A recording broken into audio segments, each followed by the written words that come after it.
Hey! Aujourd'hui je vous retrouve pour une nouvelle vidéo et je suis super contente. J'ai pas eu beaucoup de retours pour ma première vidéo, mais j'en ai eu suffisamment pour me motiver et ça me fait du bien. Aujourd'hui on va parler d'un sujet dont je vous ai parlé dans ma première vidéo. Il s'agit tout simplement de ma phobie sociale. Je vais essayer de pas faire la fille toute triste en l'expliquant, malgré que ce soit le cas. C'est un sujet qui me passionne, mais voilà, j'ai besoin d'en parler parce que au moins vous savez. Petite précision, je ne suis pas dans le même décor, je ne suis pas dans ma chambre, je suis tout simplement à mon appartement. La fois d'avant, j'étais chez ma mère, donc je vous expliquerai en même temps pourquoi je suis un coup à l'appartement, un coup chez ma mère. Ça fait partie d'un point de ma phobie, donc je vais vous expliquer tout ça. Autre petite précision, il y a mon copain juste là-bas qui est en train de faire un montage vidéo parce qu'il est streamer. Je vous mettrai son lien en barre d'infos. Si vous entendez des clics-clics ou des touches de clavier, c'est normal, c'est lui qui travaille. Et il y a aussi un petit chat que je vous présenterai certainement. Donc si elle marche devant la caméra ou que vous entendez des miauts ou des bruits bizarres, c'est probablement elle. Voilà, donc maintenant je peux vous parler du sujet qui ne me passionne pas, ma phobie. Pour commencer, je vais vous expliquer avec des mots scientifiques ce que c'est. Une forme de trouble anxieux qui est reconnue depuis très peu de temps. J'ai entendu beaucoup de personnes qui m'ont dit mais t'inquiète pas, tu vas en guérir, ça va disparaître. Non, je vous le dis tout de suite, non, ça ne disparaîtra jamais, ça n'est pas possible. C'est tout simplement pas une maladie, c'est quelque chose qui a au fond de moi. C'est une peur qui est là depuis très longtemps et ça ne disparaîtra jamais. C'est aussi appelé une anxiété généralisée.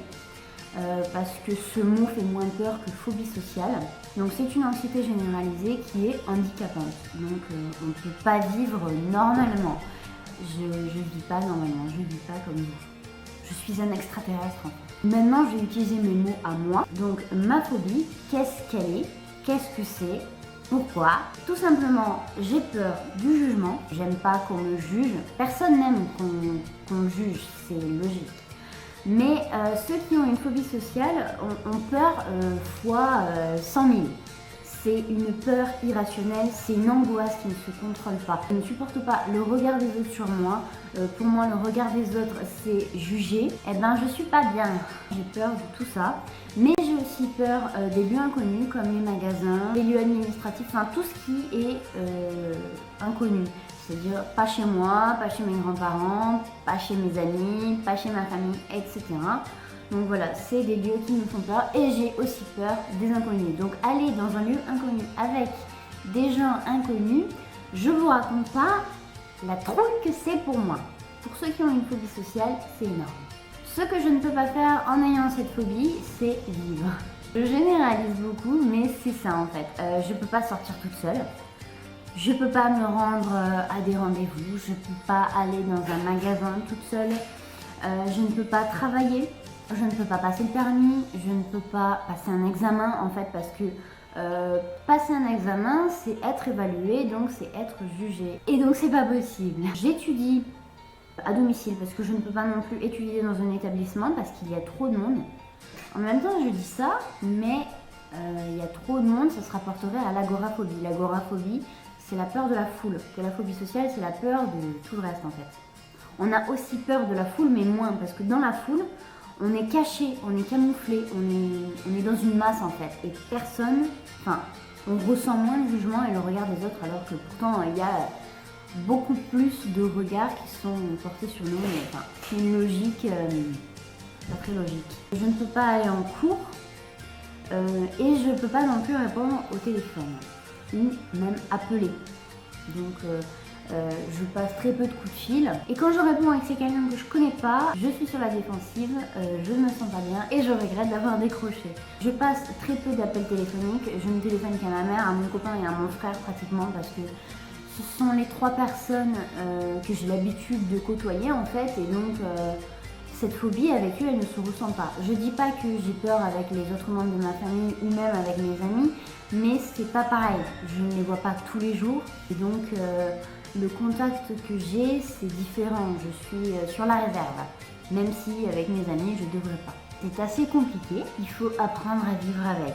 La question qui vient c'est comment c'est arrivé. C'est pas très marrant hein, mais je vais essayer de faire de l'autodérision, on va essayer. Donc comment c'est arrivé? Pour apprendre à vivre avec, je peux pas le faire toute seule, j'ai besoin de l'aide d'un professionnel. Et ma psychiatre que je vois depuis 5 ans maintenant m'aide beaucoup à me poser les bonnes questions et à savoir d'où vient la source en fait, d'où vient la source du problème, pourquoi j'ai cette phobie, pourquoi elle est née. J'en suis arrivée à la conclusion que c'était depuis mon enfance. Je devais avoir 4 ans et c'est à ce moment-là qu'elle est née. Tout simplement. Elle a fait irruption dans ma vie, genre boum, je vais te pourrir la vie. Toute petite, je ne le savais pas que j'en avais une. Pour moi, j'avais juste peur des autres. J'avais pas peur des autres. J'étais timide en fait. Donc, comment elle est arrivée? Pour moi, elle est arrivée quand il est arrivé à quelque chose d'horrible dans ma famille, dont je ne parlerai pas forcément. Mais il est arrivé quelque chose d'horrible dans ma famille et à partir de ce jour-là, quand je suis rentrée à l'école, donc en maternelle, il y a un professeur qui a lancé une rumeur et comme c'était un petit village, les rumeurs se propagent très très vite et tout le village a cru que c'était vrai alors que c'était totalement faux. Et à partir de là, j'ai eu des moqueries, je devais supporter tout ça. Et donc petite, je ne m'en rendais pas compte, c'est ma mère qui m'a raconté ça. Mais petite, je devais supporter les moqueries des autres, je devais supporter les chuchotements, je devais supporter les regards alors que je venais de perdre quelqu'un de cher dans ma famille. Et donc ça a été terrible. Donc à partir de ce moment-là, j'ai changé d'école, j'ai changé de village. En primaire, je suis allée dans une autre école. La maternelle, c'était terminé. On tournait une page et voilà, on changeait de vie. Donc j'ai changé d'école et à partir de ce moment-là, ça a été beaucoup plus simple.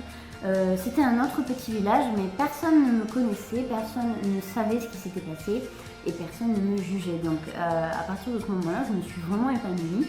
Je me rappelle de ma primaire et c'était quelque chose que j'ai beaucoup apprécié. Après, quand je suis rentrée au collège, j'ai fait 1 mois dans le collège que j'avais choisi avec toutes mes amies. Et puis il y a eu un problème et j'ai dû changer de collège. Donc je suis partie à des kilomètres et des kilomètres de mes amis, de tout ce que j'avais construit de bien. À partir de là, c'était terminé. Ma vie est devenue un véritable enfer. Donc déjà, je rentrais dans un établissement que je ne connaissais pas. Et je ne connaissais personne. Il y avait 500 élèves dans ce collège. Je ne connaissais pas un seul élève. À partir de là, j'ai essayé de fuir cette angoisse qui tournait autour de moi. Et j'arrêtais pas de vouloir rester chez moi. J'arrêtais pas de vouloir rester là où je connaissais. Alors que le collège, c'est très bien. On apprend tout ce qu'il faut, mais j'avais pas envie. Enfin, si j'avais envie d'apprendre, mais j'avais pas envie de voir les autres. Quand les autres ont vu que je commençais à être beaucoup absente, ils ont commencé à se moquer de moi. Et puis au début, c'était gentil. Et puis c'est devenu de plus en plus méchant. J'ai eu droit à des insultes. J'ai eu droit à des jeux de mots. Comme je vous disais dans ma première vidéo, c'était pas très très poli. C'était pas très très poli, c'était très vulgaire et j'avais beau comprendre ce qu'il disait, je ne comprenais pas pourquoi il faisait ça. C'était de la méchanceté gratuite en fait. Et c'était vraiment très difficile, enfin, voilà. Et j'ai eu aussi eu droit à des humiliations en tout genre, donc ça allait, voilà, des insultes, on me critiquait tout le temps. J'avais pas le visage qu'il fallait, j'avais pas les vêtements qu'il fallait, j'étais pas à la mode, je me maquillais pas. Et ils trouvaient toujours quelque chose à critiquer, donc j'ai commencé à essayer de m'habiller bien. Mais ça suffisait jamais. J'ai essayé de me maquiller légèrement parce qu'au collège je ne voulais pas me maquiller. Ça n'allait jamais non plus. Donc à un moment donné, ils étaient jamais contents. J'ai laissé tomber. C'était répétitif pendant 5 ans. Ils faisaient tout le temps ça. Et j'avais beau faire des efforts. Ils avaient toujours quelque chose à redire. Donc j'ai été énormément absente pendant mes années collège pour fuir le lieu que je n'aimais pas. Et puis les élèves qui me persécutaient. Mais vraiment, c'était tous les jours pendant 5 ans, tout le temps. Ils avaient vraiment toujours quelque chose à dire. Et même s'il y en avait qui partaient, qui changeaient de collège, qui allaient au lycée, qui déménageaient, bref, je sais pas, il y en avait toujours qui prenaient la relève. J'avais beau être absente, les professeurs me disaient tu es tout le temps absente, tu participes mais tu es tout le temps absente et ils ne cherchaient pas à comprendre pourquoi. Merci le bruit. Il y a des travaux dans la rue. Merci. Et à l'époque, le harcèlement... Putain mais... Et à l'époque, le harcèlement scolaire n'était pas ce qu'il était aujourd'hui, c'est-à-dire que les professeurs ne le voyaient pas et que ça n'était pas ce que c'est aujourd'hui. Aujourd'hui, c'est reconnu et il y a des choses qui sont faites contre. À mon époque, Il n'y avait rien du tout contre ça. À cette époque-là, la psychologue que je voyais m'a diagnostiqué une phobie scolaire. J'avais peur d'aller à l'école, tout simplement. Voilà. J'avais peur d'aller à l'école alors que ma phobie sociale existait déjà à l'époque, mais on ne le savait pas. Pour tout le monde, même pour moi, c'était une phobie scolaire. J'avais peur d'aller à l'école, mais je ne savais pas pourquoi. Et à la fin du collège, j'ai réussi à avoir mon brevet avec une mention. J'étais ravie, j'étais contente. J'allais enfin partir de ce collège pourri avec ses élèves tout pourris. J'allais enfin quitter tout ça. J'allais pouvoir aller dans le lycée que j'ai choisi. J'allais pouvoir vivre ma scolarité normalement à partir de la seconde. Et j'étais contente. Malheureusement, quand je suis rentrée au lycée, je l'ai trouvé énorme. Pourtant, je le connaissais, mais je le trouvais énorme. Il y avait 2000 élèves, je crois. Donc, je passais de 500, de ça là, à ça. C'était pas évident. Quand je suis rentrée dans la classe dès la première heure, j'ai suffoqué, clairement. J'avais des palpitations, je ne savais plus respirer, je ne savais plus comment on faisait. J'avais tous les symptômes d'une crise d'angoisse. Donc c'est les mains moites, difficulté à respirer, voilà, des idées qui nous passent par la tête, j'avais envie de fuir. La fuite, c'est la base de la phobie sociale. On fuit pour éviter le problème en fait. À partir de ce moment-là, pendant un mois, je suis restée dans ce lycée et j'ai enchaîné les absences. Les élèves ne m'ont pas persécutée, mais les absences étaient là. On a essayé de me changer de lycée pour aller dans un plus petit, qui ressemblait à un collège en fait. Mais ça n'a pas non plus marché, c'était toujours pareil, je n'y arrivais pas. Et c'est pendant les vacances de la Toussaint en 2011 que une conseillère d'orientation et psychologue qui s'intéresse aux élèves, qui s'intéresse à leur orientation mais qui s'intéresse aussi à tout ce qui les entoure, donc tout le reste, qui en m'écoutant parler m'a dit tu n'as pas seulement une phobie scolaire mais tu as aussi une phobie sociale. Donc en fait la phobie scolaire a évolué en phobie sociale et c'est à partir de là que tout s'est enchaîné. Donc à partir de ce moment-là, j'ai arrêté d'aller au lycée. Comme je l'ai dit avant, je ne pouvais plus aller en cours. Donc j'ai arrêté le lycée, mais ma mère m'a inscrite au cours par correspondance. Donc je les suivais, j'ai suivi la seconde, donc voilà. Ça n'a pas vraiment abouti, donc maintenant je suis une formation à domicile. Donc j'ai fait une croix sur le bac. Parce que le bac c'est un examen, donc voilà, comme je l'ai dit plus tôt, c'est pas possible. C'était beaucoup trop d'angoisse pour moi. Donc j'ai commencé à faire une formation et j'ai fait un dossier à la MDPH. Donc la MDPH c'est la maison des personnes handicapées.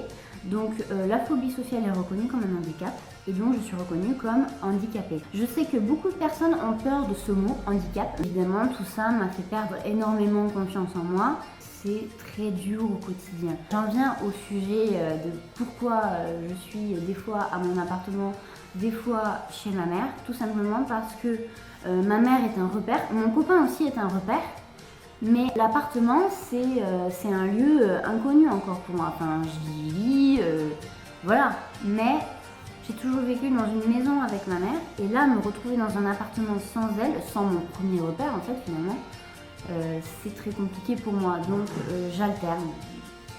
Sur une semaine, je peux rester 3 jours dans l'appartement et puis le reste du temps aller chez ma mère, puis revenir. Enfin, je fais des allers-retours à longueur de temps en fait. J'ai l'impression d'avoir 2 chez moi, mais c'est un peu le cas en fait, j'ai 2 chez moi. Ceci explique cela. Je crois que c'est tout ce que j'ai à dire. Pour finir cette vidéo, je vais en profiter pour remercier les personnes qui m'ont fait des compliments. Ils m'ont dit que ma première vidéo était très bien. Donc ça m'a fait très plaisir et ça m'a vraiment motivée à en refaire d'autres. Ça m'a vraiment aidé à faire celle-ci. Je me suis sentie soutenue. Et donc à toutes ces personnes, je vous remercie vraiment beaucoup. Pour l'instant, ce sont des personnes que je connais personnellement. Donc merci. C'est terminé, vous pouvez partir. Merci le puits derrière moi qui me dit que je pue. Je vous invite à vous abonner à ma chaîne, à me suivre sur les réseaux sociaux, donc Facebook et Twitter. Et aussi à liker, à mettre un pouce bleu si ça vous a plu. Et n'hésitez pas à me laisser des commentaires et à me poser des questions Si vous voulez savoir d'autres choses sur ma phobie, ou même pas sur ma phobie, même sur autre chose, mais si vous voulez, voilà, si vous voulez avoir un peu plus de détails. Donc n'hésitez surtout pas, je suis prête à répondre, il n'y a pas de problème, j'ai rien à cacher. Et même au contraire, ça me plaît de vous en parler.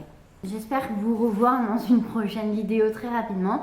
À mon avis, oui, parce que ma motivation, elle est vraiment là et que j'adore faire ça. Vraiment, ça me plaît énormément. Je vous dis à bientôt. On se retrouve très vite.